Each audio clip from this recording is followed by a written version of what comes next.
समस्त को praise Lord नमस्कार। आज आम फिलिपी 3 पर्व 1 ରୁ 11 पर्यंत देखा। एठारे पाउलंकर लेखा द्वारा जना पड़ुछि जे अनुग्रह सुसमाचार जिते प्रचारित होइछि जे सही समय अनेक लोक माने अनुग्रह सुसमाचार विपरीत प्रचार करिकी लोक माननकु निज आड़क आकृष्ट करने को चाहते आमानकु अनुग्रह ठारू अलग आड़क नेबा को चाहते।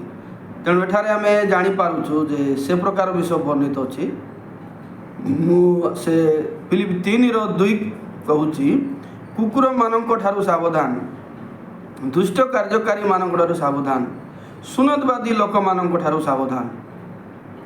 कारण आम्भे माने प्रकृत में सुनत प्राप्त आम्भे माने ईश्वर आत्मा उपासना करूँ पुणी बाहिक विषय उपर निर्भर न करी ख्रीष्ट जीशु ठारे तर्क करूँ। एठारे कौन कहवा को पाउल चाहते आपण सब बेले गोटे विषय को बुझापी चेष्टा करूँ। पाउलंकर उद्देश्य कौन? कुकुर ठारू सावधान। एठारे कुकुर किए? दुष्ट कार्यकारी माने किए?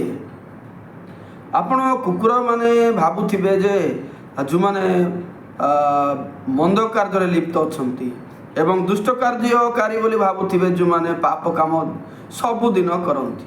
किंतु आपण माने जानी पारिबे सुनतवादी लोक मानक सावधान लेखा अछि। एई सुनतवादी लोक मानक सावधान लेखा अछि। एई सुनतवादी माने सबुदिन पाप करूनाहंती, सबुदिन मंद कार्य लिप्त नुहंती। किंतु यार उद्देश्य जदि आप जानवे ए सुनतवादी द्वारा ही सजाति विजाति आसी बाइबल रे। ए सुनत लोक मान अटंती ईश्वरंकर सजाति बोली गणित हेले जहाँकि आम आदि पुस्तक 17 रे सुनत घटना अनुसार से माने ईश्वरंकर लोक होइथिले। तेणु जो माने सुनत नहंती से माने विजाति अटंती। आ अनुग्रह समय विजाति मानकर पई वाक्य आसे पाउलंक द्वारा। जितेबाला अनुग्रह सुसमाचार आसे सेतेबेले सुनत असुनतर कथा उठे नहीं बा व्यवस्थार कार्य भी उठे नहीं। किंतु लोक माने ताहा भूली पारंतु नहीं जेतु लंबा समय व्यवस्था रीतिनीति सुनत विधि आसी अछि। तेणु पाउल एठारे कहउछंती कि जो माने व्यवस्था रीतिनीति एवं सुनत कार्य लिप्त से माने होउछंती कुकुर, से माने होउछंती दुष्ट। आ तमे से मानन ठारू सावधान हो। काहेकि अनुग्रह समय संपूर्ण अलगा। कारण आम्भे माने सुनत प्राप्त से कहूना कि आमे भी विजाति थिलु, आमे भी सजाति, आमे सुनत हेचु बोली कहूची। किंतु आमे आत्मा रे ईश्वर को उपासना करूछु। आमे जदि भी सुनत, जदि भी आमे व्यवस्था जानिचु, किंतु समय जेहेतु बदली, अनुग्रह समय जेहेतु आसी, सेतिपाई आमे निजर कर्म बाहिक उपरे निर्भर न करी आमे ख्रीष्टंक ठारे दर्प करू लेखा अछि। ख्रीष्ट मो पाई मले, ख्रीष्ट मो पाई जीवन देले, एइटे आमे दर्प करूछु बोली लेखा अछि। 4 पद मु तो बाहिक विषय उपरे मध्य निर्भर करी पारंती जदि अन्य कहीं बाहिक विषय उपरे निर्भर करी पारे बोली मने करे तेबे मु अधिक करी पारे। जेहेतु लोक माने कहती पाउल भूल प्रचार करुछंती, पाउल विश्वास द्वारा धार्मिक बोली प्रचार करुछंती, सेटा भूल कर्म न कले केमती हबो एई जो चलीछि। सेतिपाई से कहूची जदि कही बाहिक कर्म अर्थ आचार व्यवहार द्वारा निजको भल बोली कहूची नहीं कि ताठारु मु बेसी भल बोली कहि पारबी। सेमिति जेहेतु मु बंचिछि किंतु मु से प्रकार कहू नहीं। कहीं मु ख्रीष्टंक ठारे दर्प करुची कहीं अनुग्रह समय से प्रकार नुहे। आउर से कहउछंती यार अर्थ नहीं जे मु विजातीय थिली सेमती नहीं। 5 पद मु अष्टम दिन रे सुनत प्राप्त होइछि। व्यवस्था अनुसार 8 दिन रे मोर सुनत होइछि। आउ इस्राएल वंशर बिन्यामीन गोष्ठी रे मोर जन्म। आउ एब्री रु जड़े जात होइथिबार मु जड़े एब्रियो मध्य। आउ व्यवस्था पालन करुथिबार मु जड़े फारूसी मध्य। तेणु साधु पाउल निजको कहउछंती मु होउची किए सुनत लोक, इस्राएल लोक, बिन्यामीन गोष्ठी। तमे भाव नहीं जे मु होउची विजाति हेइथिबारु ए प्रकार वाक्य कहूची बोली। काहेकि जेतेबेले विजाति माने केवल विश्वास द्वारा धार्मिक हेबे, जीशुंकर कार्य को विश्वास करी धार्मिक हेबे, एई कथा जेतेबेले प्रचार कले नहीं कि लोक माने भाबिले ई अलगा लोक बोली। सेति पई ए सब कहबा पड़ला। 6 ପଦ ଦେଖନ୍ତୁ। ଉଦ୍ଯୋଗ ସମ୍ବନ୍ଧରେ ମଣ୍ଡଳୀର ଜଣେ ତାଡ଼ନାକାରୀ ପୁଣି ବ୍ୟବସ୍ଥାଗତ ଧାର୍ମିକତା ସମ୍ବନ୍ଧୀୟ ନିର୍ଦ୍ଦୋଷ ଦେଖାଯାଉଥିଲେ। ଦେଖନ୍ତୁ, ତମେ ଭାବୁଛ ମୁଁ ବ୍ୟବସ୍ଥା ଜାଣି ନାହିଁ, ଆଉ ଜିହୁଦୀ ଧର୍ମ ମୁଁ ଜାଣି ନାହିଁ, ମୁଁ ସବୁ ଜାଣିଛି। ଏତେ ଉଦ୍ଯୋଗୀ ଥିଲି, ଯୀଶୁଙ୍କୁ ଯେତେବେଳେ ଲୋକମାନେ ଗ୍ରହଣ କଲେ ମୁଁ ତାଡ଼ନା କରୁଥିଲି ଲେଖା ଅଛି। ଯେତେବେଳେ ସାଉଲ ନାମରେ ଥିଲି ମୁଁ ତାଡ଼ନା କରୁଥିଲି ଲେଖା ଅଛି। ଏବଂ ବ୍ୟବସ୍ଥା ଅନୁସାରେ ମୋଶାଙ୍କର ନିୟମ ଅନୁସାରେ ମୁଁ ଏତେ ଭଲ ଜୀବନଯାପନ କରୁଥିଲି, ମୁଁ ନିର୍ଦ୍ଦୋଷ ଦେଖାଯାଉଥିଲି ଲେଖା ଅଛି। କିନ୍ତୁ ଅନୁଗ୍ରହ ସମୟରେ କିଛି ସେଟା ଲାଭ ହେଲା ନାହିଁ ବୋଲି କହୁଛନ୍ତି। ଦେଖନ୍ତୁ ଆପଣ 7, କିନ୍ତୁ ଯାହା ସବୁ ମୋ ପକ୍ଷରେ ଲାଭଜନକ ଥିଲା ସେସବୁ ମୁଁ ଖ୍ରୀଷ୍ଟଙ୍କ ନିମନ୍ତେ କ୍ଷତିଜନକ ବୋଲି ଗଣ୍ୟ କରିଅଛି। ଯାହା ମୋ ପାଇଁ ଲାଭଜନକ ଥିଲା ତାହା ଖ୍ରୀଷ୍ଟଙ୍କ ନିମନ୍ତେ ମୁଁ କ'ଣ କଲି? କ୍ଷତିଜନକ ବୋଲି ବିଚାର କଲି। କେଉଁଟା କ୍ଷତିଜନକ? ଯେଉଁ ଜିନିଷ ଦିନେ ତା ପାଇଁ ଲାଭ ଥିଲା, କ'ଣ ଲାଭ? ବ୍ୟବସ୍ଥା, ରୀତିନୀତି, କର୍ମ ଦ୍ୱାରା ଧାର୍ମିକତା, ଏହି ସବୁ ଏବେ କ୍ଷତି ବୋଲି ଗଣାଗଲା। କ'ଣ ପାଇଁ?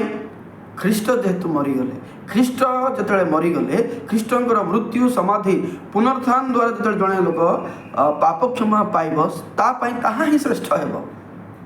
ଅନୁଗ୍ରହ ସମୟରେ ତାହା ଶ୍ରେଷ୍ଠ ହେବାର ଅଛି। ତେଣୁ ବ୍ୟବସ୍ଥାର ସବୁ କର୍ମ ଏବେ କ୍ଷତି ବୋଲି ଗଣାଗଲା, ଲାଭ ନାହିଁ, କ୍ଷତିଜନକ। କାହିଁକି ସେ କହୁଛନ୍ତି? ଯଦି ଅନୁଗ୍ରହ ସମୟରେ ଯଦି ଜଣେ ବ୍ୟକ୍ତି କର୍ମ ଦ୍ୱାରା ଧାର୍ମିକ ହେବାକୁ ବିଶ୍ୱାସ କରେ, ବ୍ୟବସ୍ଥା ପାଳନ କରେ, ଧାର୍ମିକତା ହେବ ବୋଲି କହେ, ତେବେ ତାକୁ ସେଟା କ୍ଷତି ହେବ, ସେଟା ଲାଭ ହେବ ନାହିଁ। ଦିନ ଥିଲା ଖ୍ରୀଷ୍ଟ ଆସିବା ପୂର୍ବରୁ, ଯୀଶୁ ମରିବା ପୂର୍ବରୁ ଏଗୁଡ଼ିକ ତା ପାଇଁ ଲାଭ ହେଇକି ଥିଲା। କିନ୍ତୁ ଯୀଶୁ ଖ୍ରୀଷ୍ଟ ମରିଗଲେ ତ ବ୍ୟବସ୍ଥାରୁ ମୁକ୍ତ କଲେ, ପାପରୁ ମୁକ୍ତ କଲେ।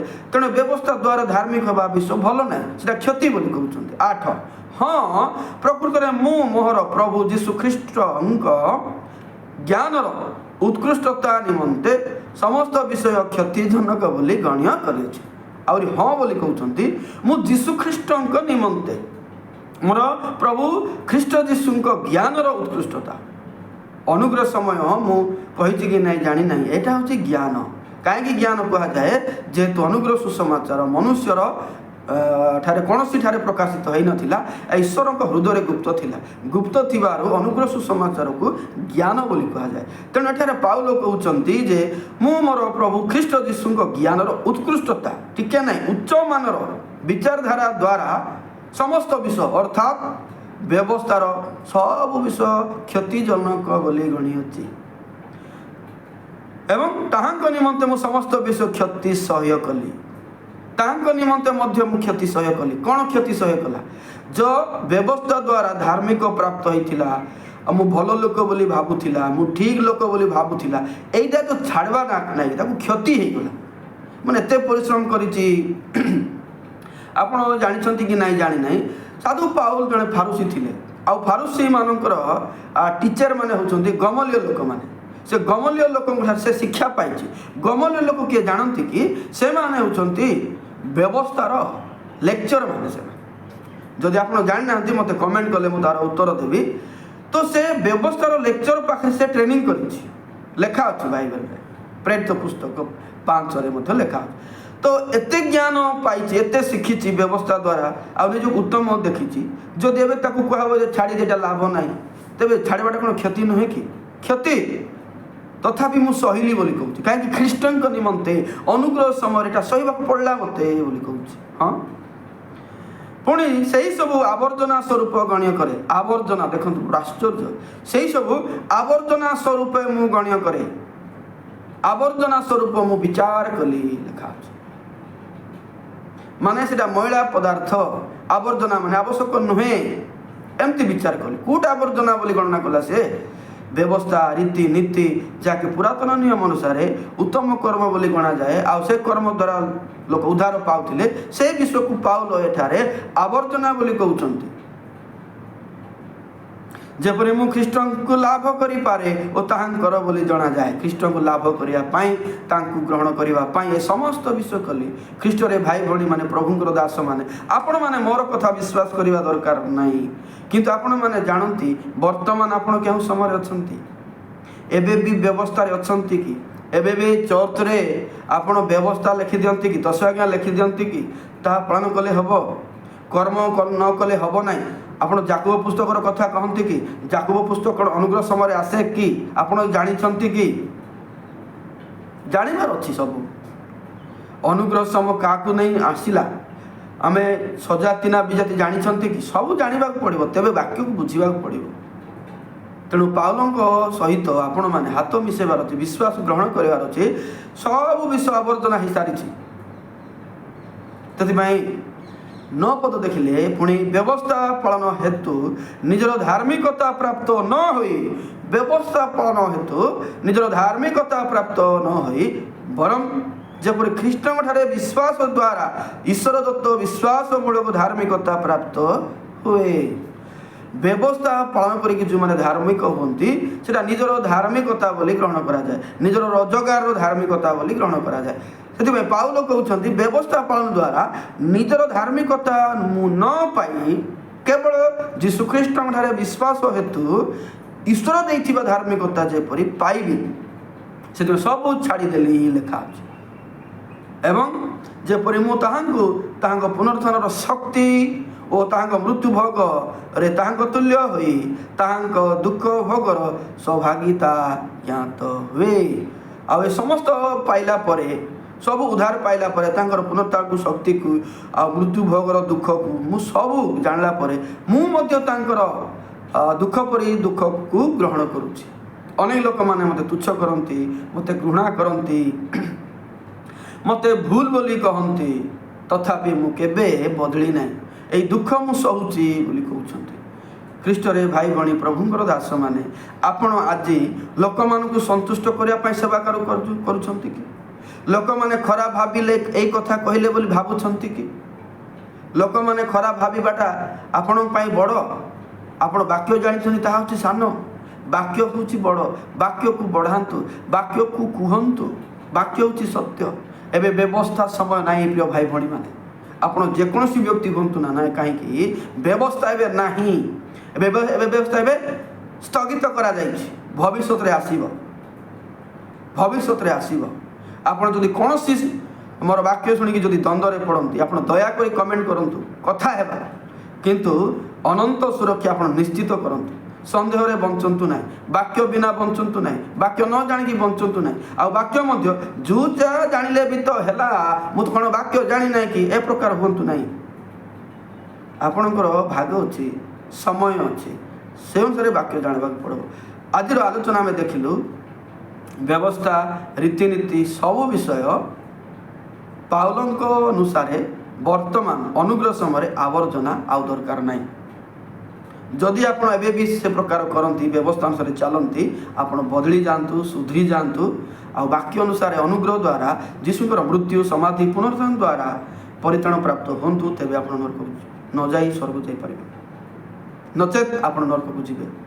କାରଣ ଈଶ୍ୱରଙ୍କର ବାକ୍ୟ ଯଦି ଆମେ ବଦଳେଇବା, ସେ ଅଭିଶାପ ପାଇବ ବୋଲି ଲେଖା ଅଛି। ଅନ୍ୟ ସୁସମାଚାର ଯେ ପ୍ରଚାର କରିବ, ସେ ଦଣ୍ଡାଜ୍ଞା ପାଇବ ବୋଲି ଲେଖା ଅଛି। ତେଣୁ ଅନ୍ୟ ସୁସମାଚାର କେଉଁଟା? ଅନୁଗ୍ରହ ସମୟରେ ରାଜ୍ୟର ସୁସମାଚାର ହେଉଛି ଅନ୍ୟ ସୁସମାଚାର। ସେଥିପାଇଁ ଅନୁଗ୍ରହ ସୁସମାଚାରରେ ରାଜ୍ୟ ସୁସମାଚାର ଆବଶ୍ୟକ ନାହିଁ। ରାଜ୍ୟ ସୁସମାଚାର ବ୍ୟବସ୍ଥା ଆସେ, ଅନୁଗ୍ରହ ସମୟରେ କେବଳ ଯୀଶୁଙ୍କର କାର୍ଯ୍ୟ ଆସେ। ଆଉ ମୁଁ ଆଶା କରୁଛି ଆଜିର ଆଲୋଚନା ଆପଣମାନଙ୍କୁ ବହୁତ ସାହାଯ୍ୟ କରିଥିବ। ଯଦି କରିଛି, ଆପଣ ନିଶ୍ଚୟ କିଛି ଲେଖନ୍ତୁ। ଆଉ ଅନେକ ଭାଇମାନେ ଦେଖୁଛନ୍ତି, ମୁଁ ଜାଣୁଛି, ମାତ୍ର କମେଣ୍ଟ କରୁନାହାନ୍ତି।